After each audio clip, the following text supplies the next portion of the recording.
Welcome to my Notes Oracle DBA YouTube channel.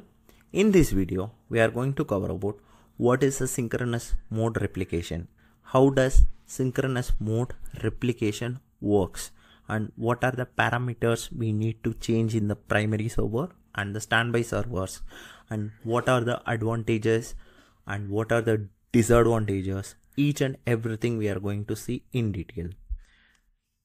So, first of all, what is a synchronous mode replication?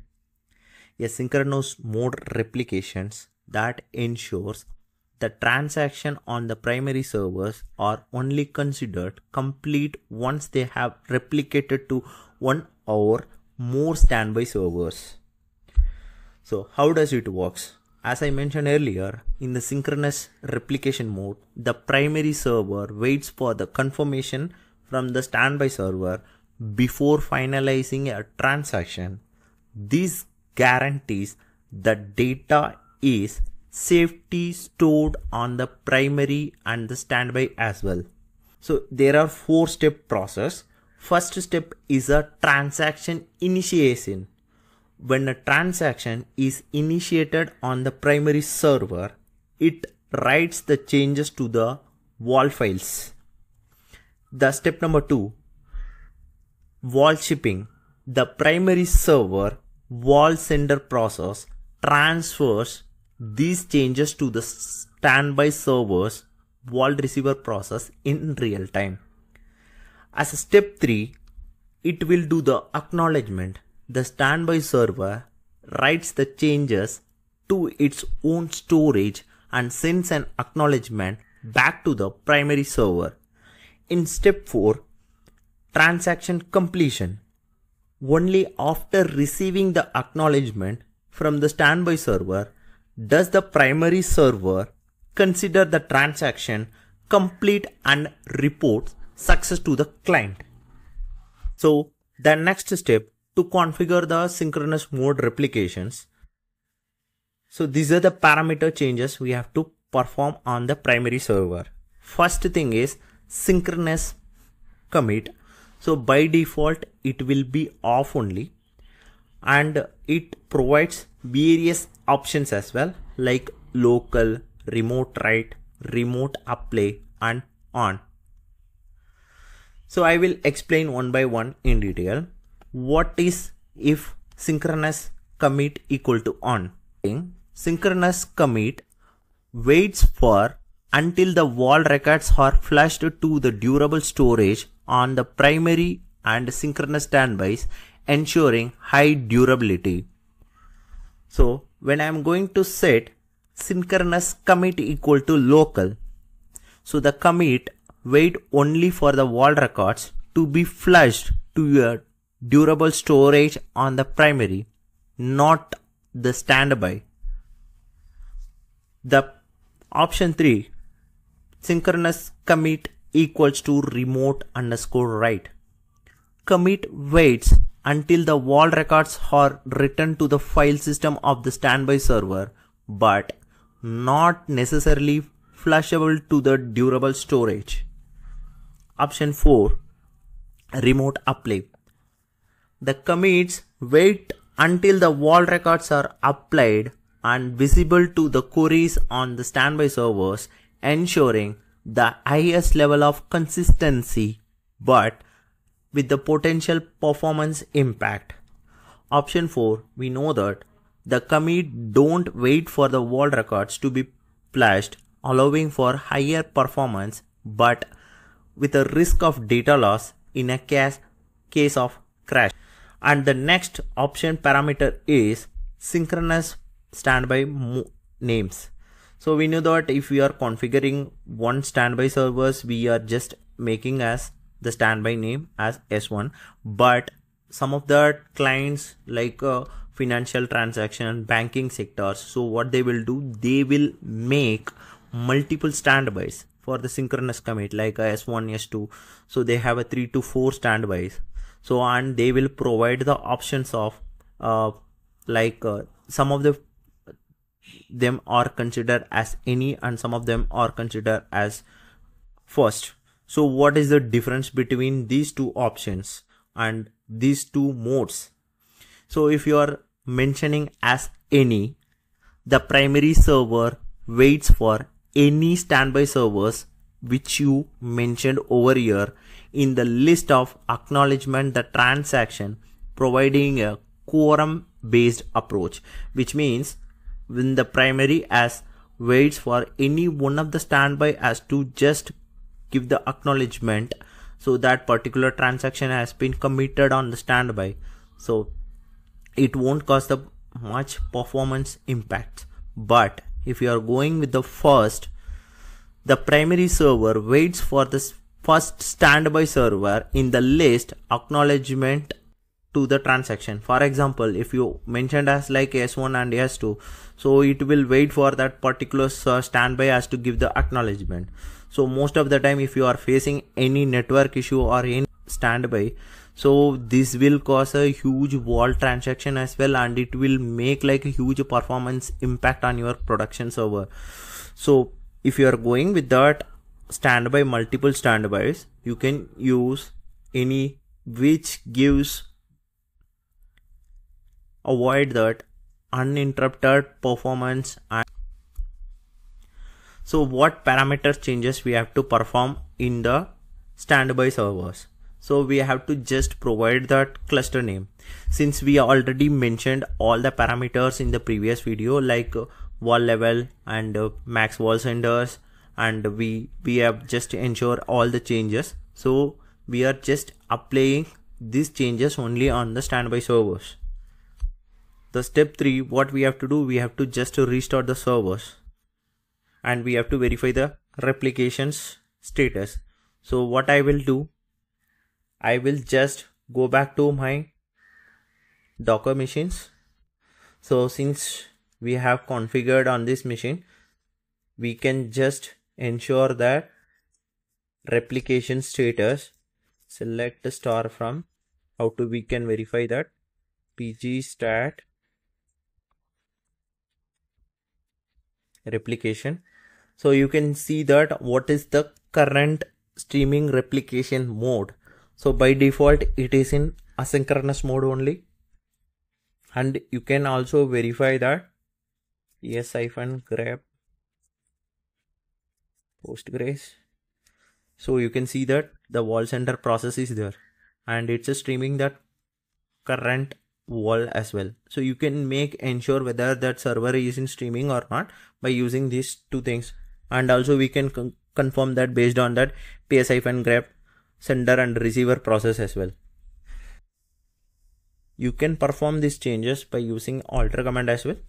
For detail and explanation purpose, I am just editing the postgres configuration file.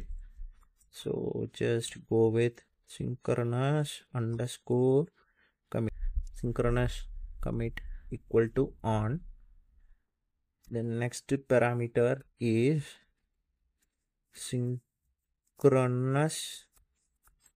standby underscore names. So by default it will be like single quotes. So since my standby is S1, I have just enabled these parameters. Then you can go back to your standby. My standby is located on data1 trace equal.conf. I will just give cluster underscore name. Yes, I've already provided. So I'm just uncomment this parameter. So you can provide whatever the names you want, you can just provide that. For the testing purpose, I'm just giving the S1. Postgres F144 V3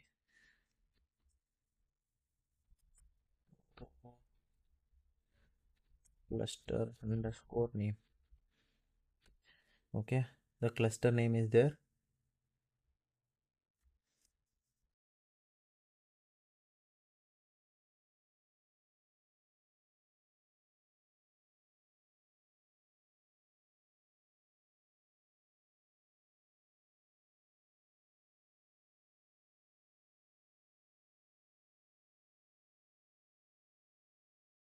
and primary on the same machine. So I'm just doing like this.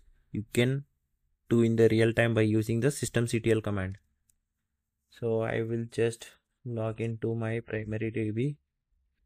Postgres equal. If you want, you can just see the port number. My primary port number is 5432. So you can just verify the parameters. Synchronous commit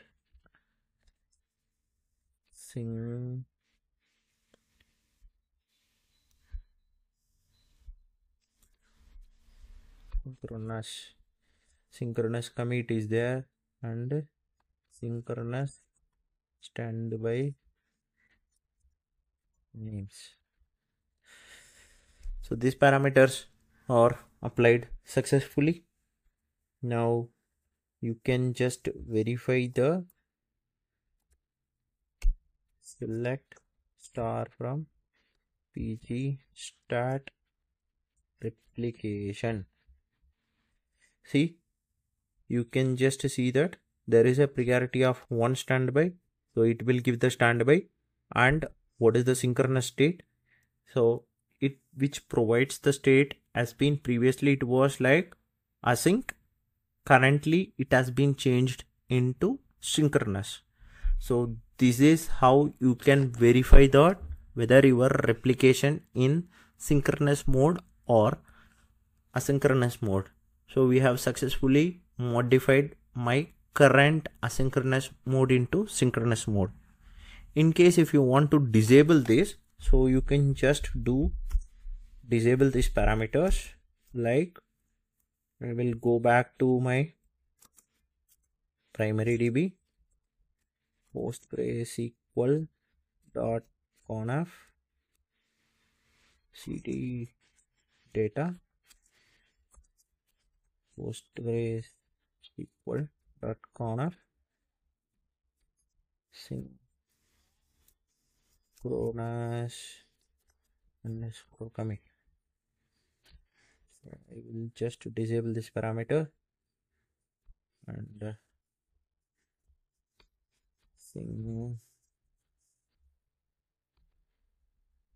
synchronous standby. I will disable this too. Just do the pgctl restart.